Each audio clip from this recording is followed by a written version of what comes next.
This is Mathew Knowles on Mathew Knowles Impact, and what a guest do I have today. As a matter of fact, it's our first guest on Mathew Knowles Impact, Reverend Al Sharpton. I don't believe I have to really introduce Reverend Al, but for those of you that don't know, he's an internationally known civil rights activist and leader, Baptist minister, politician, talk show host at MSNBC's Politics Nation, and founder and president of National Action Network.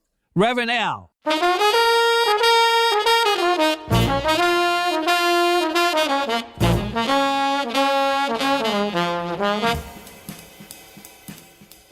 Good morning. Mathew Knowles, how you doing? Man, I'm doing good. It's so good seeing you. Well, it's good to see you, and if anybody can make impact, you can. So I'm glad to be on Impact with a man who has made impact. Well, thank you for that. You know, I always get excited because I do a lot of research. One of the things I found out also is you are a recording artist. You see, you thought nobody knew that, right? You did it. You done some real research. That's right. Yeah, Chu Fu and Bootsy Collins. And the name of the song is JB's the Man. But I like this remix. They have this electronic dance remix that a guy did over in Holland. It's called the Fratta remix. Man, that remix is hot. You sounded good. I said, listen to Reverend Al. So I'm going to jump in here because I was impressed. I have a different perspective and a different approach to interviews. There's something about all of us in our childhood that is a defining moment.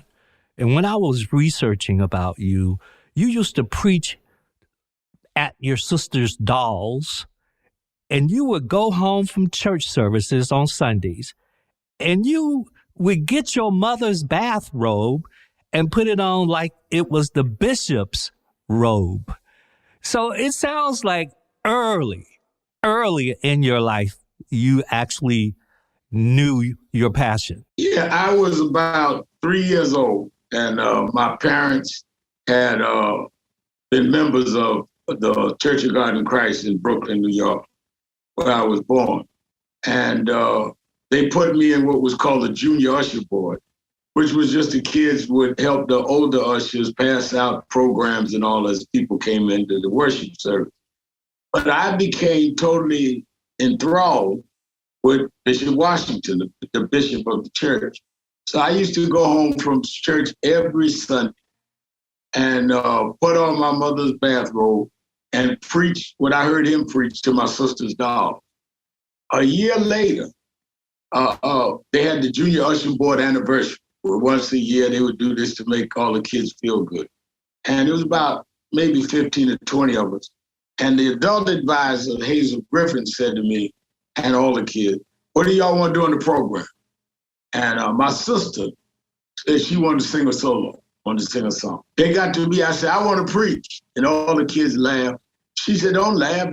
Maybe that's his calling. And they let me preach at the Junior Usher Board anniversary. I was 4 years old. They had to put me on a box because I was too small for them to see me. And I started preaching. And then every once in a while, they let me preach. By the time I was 7, I started doing the youth services at all the churches in Brooklyn. And they started calling me the Wonder Boy Preacher. That's how I got started. I actually preached on Mahalia Jackson's program. She came to New York. And that's how I got started, was preaching as a boy preacher. So, you know, most people don't know this, but I was in the Junior Usher Board.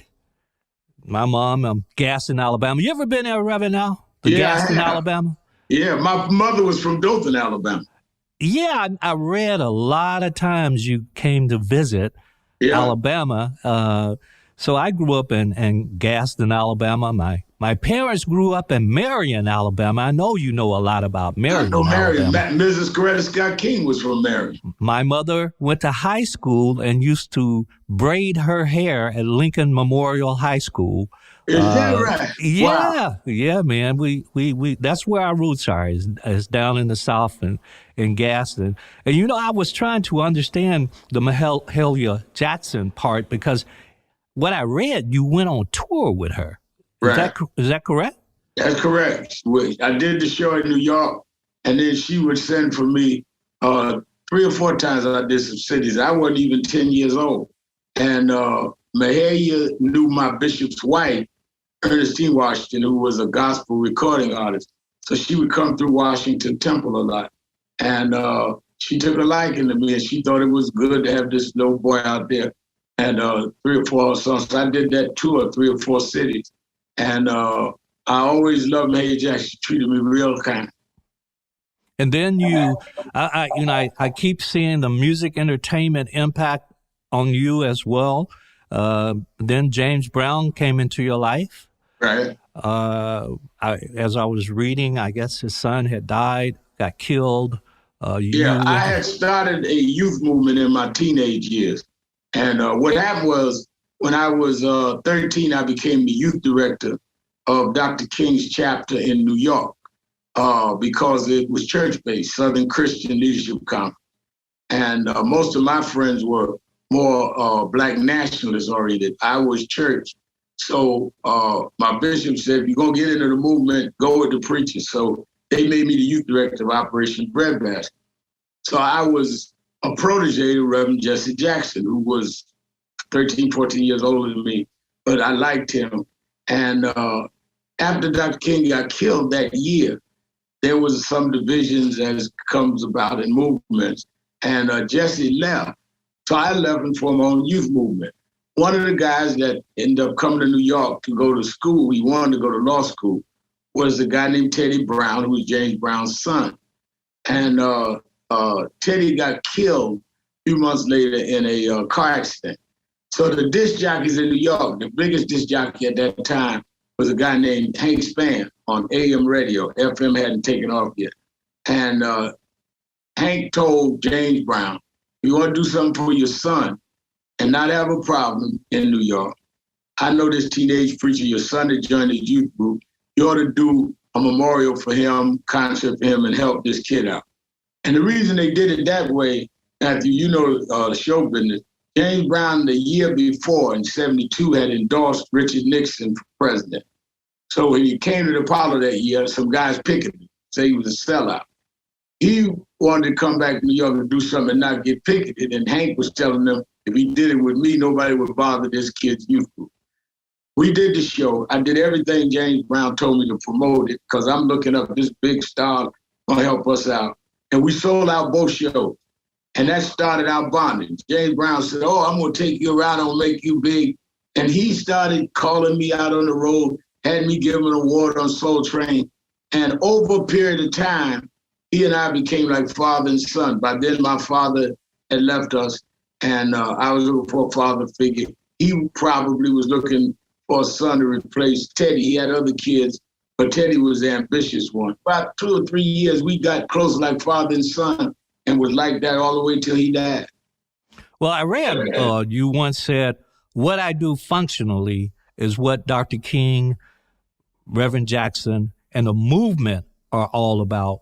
But I learned manhood from James Brown. That's right. He would take me on the road and he would tell me how to dress, what to do, made me do my hair like his, which is the attention I didn't have from my father. And James Brown became like a father to me. And we would talk personal things. And I always say James Brown was my father. Jesse was my teacher. I learned activism from Jesse, but I have my own style from James Brown. And that's just the way it was. Well, I tell you what, you're an impeccable dresser, brother. Every time I see you, you're sharp. That's James Brown's influence. That's James Brown's influence. I try to dress like Mathew Knowles since No, man, I was just going through photos of you, and every photo you were sharp. I said, this brother right here, I tell you. So let's just jump into what's happening in America today. It's hard for me to understand, and maybe you can add some clarity here. Why does racism continue in America? Why do you think it continues? I think that many people have been raised in feeling that they are superior. And that is their core belief. And I think it is done by those in power that always scapegoat others to deflect from what they don't do.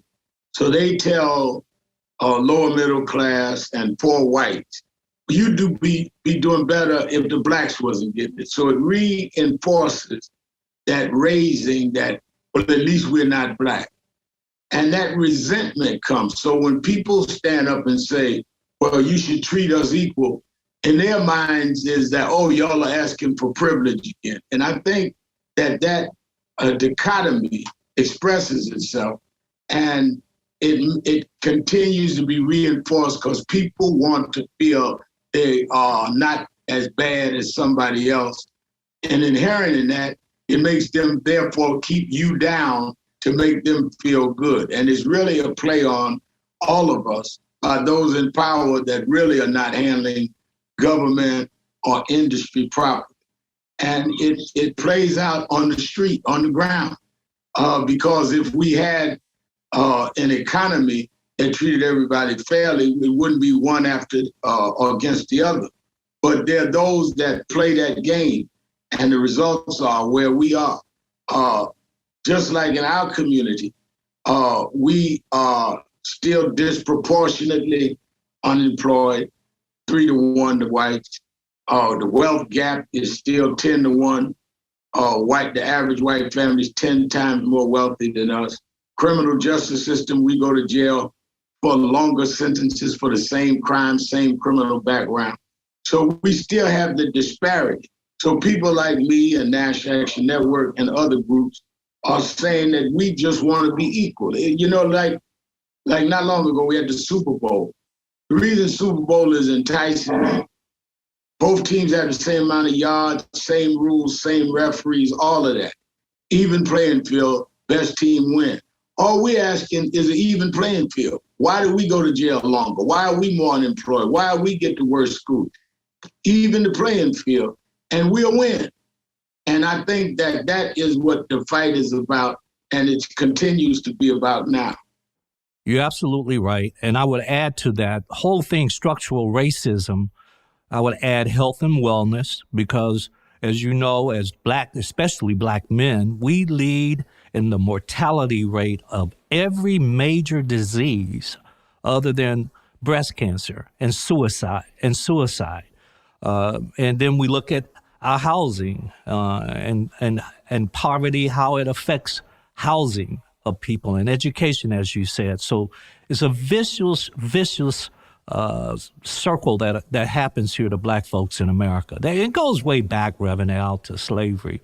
Some of those thoughts and beliefs I still think are here today. I call it also privilege. Right. There's a lot of white people, I just call it what it is, especially white men who know their day is about to come to an end, and they're fighting cats and dogs to keep it, those that are privileged. That's what I see. Do you see that?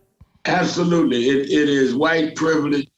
And I think that as they keep hearing that within the next 15, 20 years, that non-whites will be the majority of this country, it's like grasping for the last era of their privilege not being overpopulated. And people get desperate when they feel that their upper hand, their privilege is gone. So if you study American history, as you and I do, every time there's a step forward by Black people, there's the backlash. You know, after the Civil War, Reconstruction, backlash, Ku Klux Klan, and the Supreme Court decisions. Civil rights movement, backlash. After Kennedy and Johnson, we get Nixon and Reagan, backlash. And after Barack Obama, the first Black president, the backlash was Donald Trump. And I fought Donald Trump 35 years in New York, from the Central Park case and all. I never thought that poor whites would see Donald Trump, this, big, flashy guy, as their tool. But he appealed to their privilege. He was us against them. It's this black president ain't really one of us. He was born in Kenya, all of that. So he hit the right chords that played to their privileged background, privileged mentality. And that's how he got in. And it expressed itself all the way through. But we just have to keep fighting like we've always fought and make steps here and there. And I think that that's where we are now. Old against the young, light skin against dark skin. It has always been the game of people that want to keep any people down. In America, it's black, and other countries, it may be other, is divide and conquer. So they will, rather than us respecting our elders, they old school, get them off the stage. If you're good, nobody's got to leave the stage for you to get your shine, but it's about breaking up the continuity of building up wealth and power. And a lot of our young folks go for it, a lot of our old folks go for it. And we've got to teach people that we want from one generation to the next and feed on the wisdom of those that learn some things. I used to tell some of the rappers when I was growing up in New York, Russell Simmons and Spike Lee and all of us were the same age and got to know each other. And I tell a lot of young rappers that y'all can learn from James Brown. He's been out there on the road when they couldn't play certain venues because they were black. Y'all can learn from some of the artists like Kool and Gang. Y'all are not to replace them. Y'all are the continuation. Business guys that want to exploit them, they'll have them where they get away from them. My best example of that was Michael Jackson. Michael, I knew Michael since he was very young. He was like 3 years younger than me. And he used to come around James Brown, so that's how I met him. And I used to tell Michael, I said, Michael, don't let them separate you from Miss Catherine and Joe, his parents. They the ones brought you out of Gary, Indiana. They the ones believed in you and no one did. Fast forward 40 years, Michael gets in this trial and he called me, and because I had supported him when he was fighting the record company, Sony. And he called me and I said, Michael, I've been watching your trial on TV and of course I'll support you. I said, but do you notice all of the people that separated you from your parents? The only ones walking in that courtroom with you every day is Joe and Catherine and your sisters and brothers. Where are all of the sycophants that told you to stay away from your family? You're right, Reverend Al. Which is why Miss Catherine had me preach his funeral. Because we've got to learn that we are not each other's enemy. We're not each other's problem. We can be the continuation of people fighting. I don't care how much money you get, you still have to fight. And that's what we talk about here, is building those bridges and tearing down walls, because there's a whole bunch of walls still exist in our community. But you said something I want to touch on, and that is economics. I mean, if black people look at our spending power, we're a $9 trillion country. Right. $9 trillion make us about 28th largest country in the world. We don't often think about our buying power. You know, back in our day, Reverend Al, you know, in the movement, we would just boycott financially. We would not spend any dollars with you. That's right. We would financially have an impact. Those days have gone for some reason. We don't do that anymore. We don't encourage entrepreneurship enough in our community. We don't encourage wealth enough in our community, nor do we know how to accumulate wealth like others. I think we have to spend more time in that area. What are your thoughts on that? I think that you're absolutely right. We are the only community that you can go in any other neighborhood and everything in that neighborhood, the entrepreneurs, the businesses, are owned and operated by those people in the community.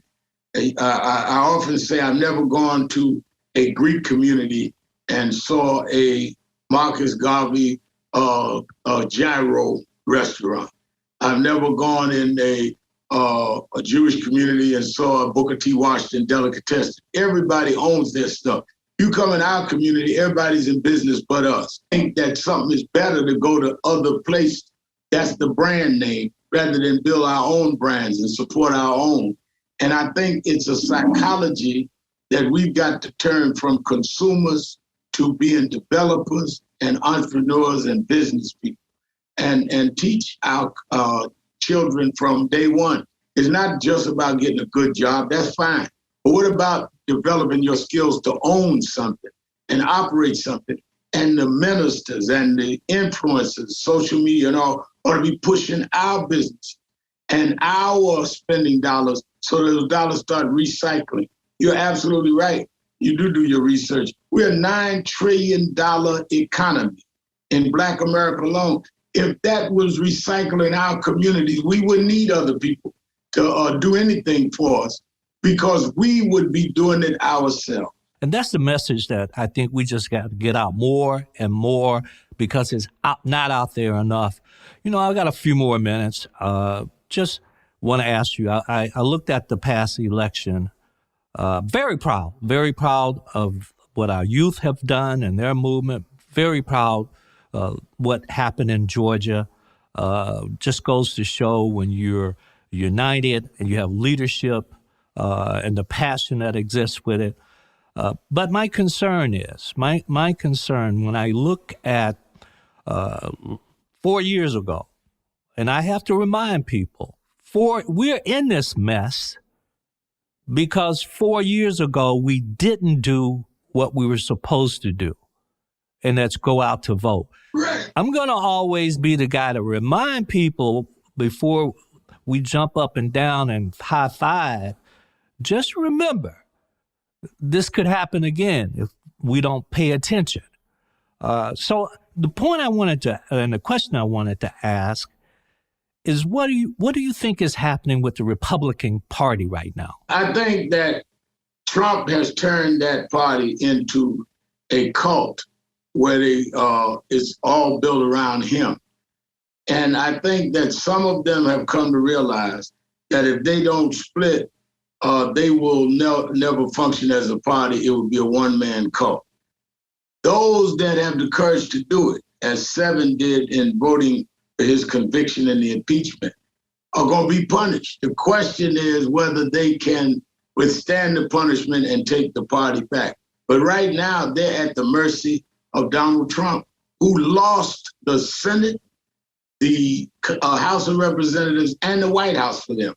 But he's got them so mesmerized with this bigotry and this bias and this bigger-than-life style of his that many of them are with him. You got to have the courage to stand back. Just because a guy has a parade doesn't mean he's guiding them the right way. If they don't, they will continue to lose, but only if we come out and vote.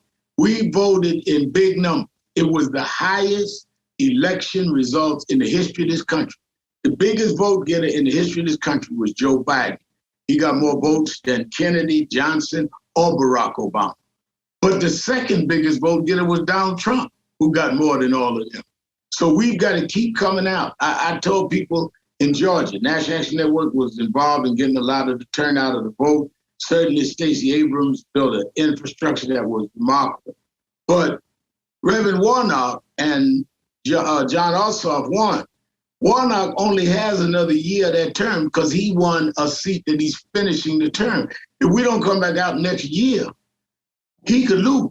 We would go one step forward, two backwards, and then we get discouraged. That's why we've got to understand this is a long-term fight.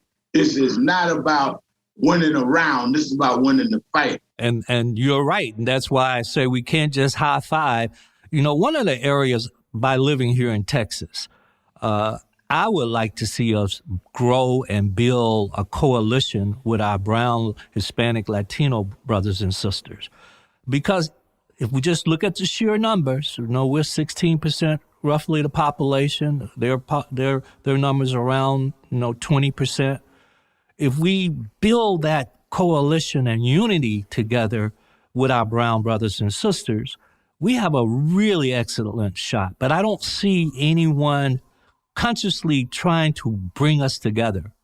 How do we do that, Reverend Al? I think that we've got to show common interest, that the same people that discriminate against us in the areas you and I have talked about today, are the same people that want to build a wall to keep Mexicans out, or that does not distribute the same goods and services equally to them. So we have more in common with each other than we have with those that want to discriminate against them because of their Latino-X or Latinx or from whatever part they're from. We've got to consciously do it. I'll give you an example. A few years back, I was protesting the police killing a young man named Amadou Diallo. And we would go down to the police station every day dramatizing, because I use drama to only deal with a bigger issue. I don't use drama because I'm a drama freak, but it keeps the attention until we can get change. I learned that studying Dr. King.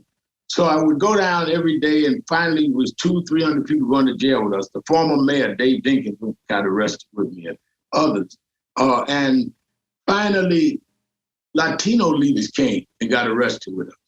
So a year or two after that, there was Navy bombings going on in Puerto Rico. And I heard about it on the news, and they were laying out on the Navy field, blocking the Navy bomb, and then they'd arrested. So I called some of the Latino leaders. I said, y'all still with me? I'm going to go down to Puerto Rico and stand with y'all. Island of Vieques was the Navy base. And I went and laid down with them. They put me in jail for 3 months. And I had blacks, Mathew, saying, what are you down there fighting with them Latinos for? I said, they fought with us until we learn to struggle together, that you can't expect people to support you and you're not going to support them. We must build that bond by seeing that we will be there for each other, because we've got to come up together. I heard a man say one time that you had the crabs in the barrel thing, crabs snatching down the crab ahead of it, trying to get ahead. If they all got together, if the crabs united and took the lid off, there'd be enough room for all of the crabs to expand. And we've got to stop fighting each other with a crab in the barrel mentality and stand together and take the lid that blocks all of us, black and brown. Well, if there's an initiative that you have that is with the brown community, please reach out to me. I want to be a part of that. I love it. I want to be a part of that.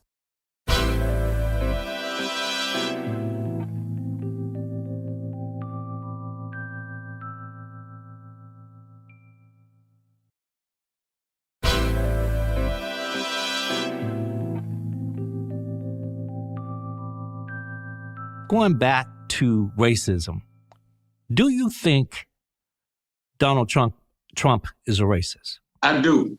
I think that from the time that in the early 90s when he came out calling for the execution of 5 young men, black and brown, who were falsely accused of raping a white woman, and it was a despicable act, whoever did it, but they didn't.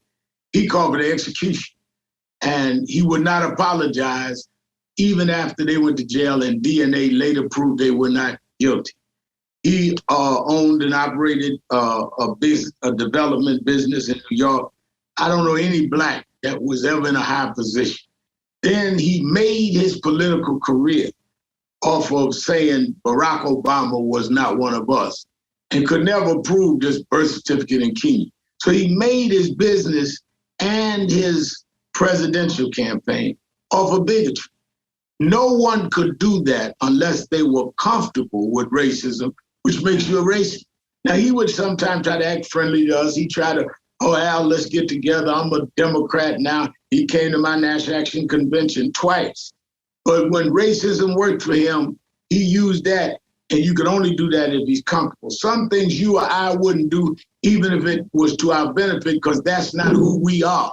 The fact that he could do that shows that's who he is. Is it true to say if someone is comfortable with racism, they're racist? So thus, those that voted for Trump, would you consider them as racist? I would consider them as though many of them that voted for him are racist. The others are in denial of racism and try to justify it with other points.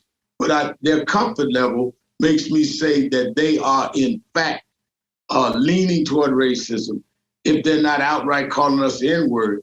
Because why would you be comfortable with someone that's so obviously using the race tactic? So I'll put it this way. I think Congressman Hakeem Jeffries, who's close with me and came out of National Action Network, he's a member.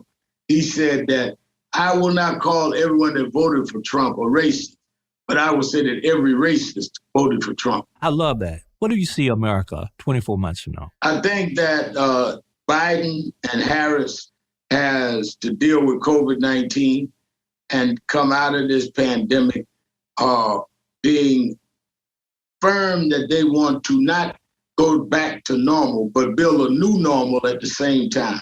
Build a fairer criminal justice system, a fairer distribution of the wealth, open up opportunities. I've said to President Biden and Vice President Kamala Harris, I know both of them, and I've said to them that we don't want to go back to normal. Normal didn't work for us. Got to deal with the criminal justice system. We have the George Floyd Justice and Policing Act, which would deal with police brutality. We need to get that past the Senate. We got it past the House of Representatives. We have the John Lewis Voter Protection Act, which would protect us against this voter suppression. They need to do that. We need to start helping government contracts going into Black business. I look at the fact that you have unions, for example, Matthew, that have 70% Black membership. And I've asked union leaders, supposed to be liberal, supposed to be progressive, who are the financial managers for your union? All white. I said, we got Black people in financial service, like a Robert Smith, like Tracy Maitland, like Jim Reynolds in Chicago. They can invest your money and give you a higher return. Why are you taking grandma's pension and invest it where grandma's kids can't even get a job? And then you give it to developers, because most developers don't use their money. They use pension fund investment, grandma's pension money, and use it to gentrify grandma out of her own neighborhood. I'm saying that the government ought to be banking some of their money in Black banks, which would give us the ability to take care of our own community with business loans and home mortgages. They ought to be doing business. I don't want you to give me a donation. Give us the business. Yeah, give us the major contracts. Don't give us crumbs. That's right. I love your idea about the government investing in Black banks. You know, here in Houston, I love my Asian community here. I know quite a number of leaders here in Houston, but there's on one street in Houston, there's 12 Asian banks. And in Houston, Texas, that's on one street. So all total, there's probably about 30. And in Houston, Texas, there's only one Black bank. One Black bank. When you look at the fact we're taxpayers, we're not asking for a donation. Put some of our tax dollars in our Black bank, which would make them more liquid, which make them more able to handle our mortgages, our business loans, our business. But how are you taking our tax dollars and depositing it somewhere else, and then if we ask for something, we're beggars? No, we're not beggars. We're citizens like everybody else. Invest with us. Just like everyone else. I want to thank you, Reverend Al. I want to say to you, sir, I remember, I used to live in New York. Most people don't realize that. And then when I would travel, I would go to this one hotel, and you would be having your breakfast meetings, and you would be handling your business, brother. You would be there almost 2 or 3 times a week. And I just I don't think people thank you enough. And I just want to personally say thank you, because I know what you do. And I want to thank you for all that you do for us in the civil rights arena. I want to thank you for the risk that you take. Most people don't know the damn risk that you take. And when you put yourself out there like you have, I want to thank you for that, Reverend Al. Well, I appreciate you. And you've always been a stand-up person and a real symbol of Black excellence. And they should not take that lightly. I really appreciate you and respect. Well, I thank you. I want to end with something you said. At one point, your ministry grew, your intellect grew because you started reading more, and your commitment grew. And I just want to thank you for your commitment to excellence. We have Reverend Al Sharpton on Mathew Knowles Impact. All right.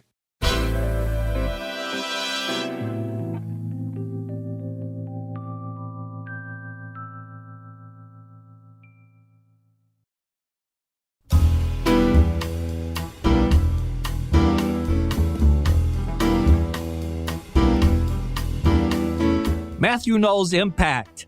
Boy, that was an amazing conversation with Reverend Al Sharpton. He's given so much to the community just to share his wisdom and to talk about banks, something I hadn't thought of, that if the government supported our black banks. But here on Mathew Knowles Impact, we have a caller, Robert Avery. But let me first, I know a little bit about Robert Avery, researched him, born in Gadsden, Alabama, first black to be elected to a public office there in Gadsden. He serves as chair of the National League of Cities.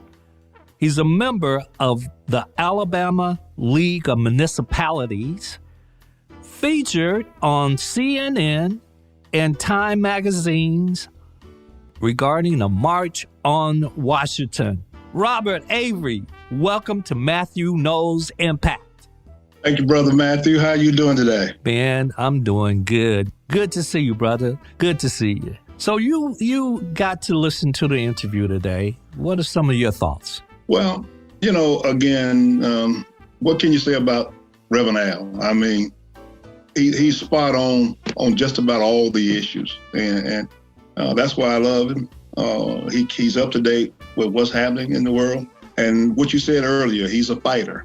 Not like the fighters that we had the other day on January 6th, who wants to go in and destroy our government, but he wants to fight for what's right and to make sure that people of color get their fair share of everything. And I think he pretty much expressed that. Well, he did. I want to talk, Robert, and I'm glad you called in because I'm very proud of you. And I'm proud because I remember when I wanted to go to the March on Washington and couldn't go. My mother, she wouldn't let me go because I wasn't old enough. I think I was like 11 then, and y'all were 14. Tell us about that whole march going to Washington, and what was that like? Well, again, I was only 15 myself at the time. Our parents couldn't afford for us to take the bus. They didn't have a problem with us going. They just had a problem with how we were going to get there. And myself and two other friends, they decided they wanted to hitchhike. And of course, that started our adventure. It took us about 3 days to get to Washington. We left Gadsden, Alabama with about $10 in our pocket. Didn't know anybody in Washington at that time, but we were fortunate to be able to make it to D.C. in 3 days. We left on a Sunday, got there on a Wednesday. As a result of that, we became the poster child for the march. We did TV interviews, radio interviews, and what have you. It was an experience. My first opportunity to meet Dr. King face to face. All of those posters that you see that the marchers are carrying about the jobs and the first-class citizenship and all of those things, right? I claim that I touched every last one of them because that was our job at the March on Washington headquarters, was to put those signs together. And then, of course, once we stapled all those signs together, we loaded them up the night before the march, took them out to the parade ground, and then we unloaded them. It was an experience and something I will cherish all of my life. Well, I'm so proud of you. So I want to thank Robert Avery for being on Mathew Knowles Impact, this inaugural show. All right, folks, that's what we have today. We'll see you next week. This is Mathew Knowles with Mathew Knowles Impact. I'm out.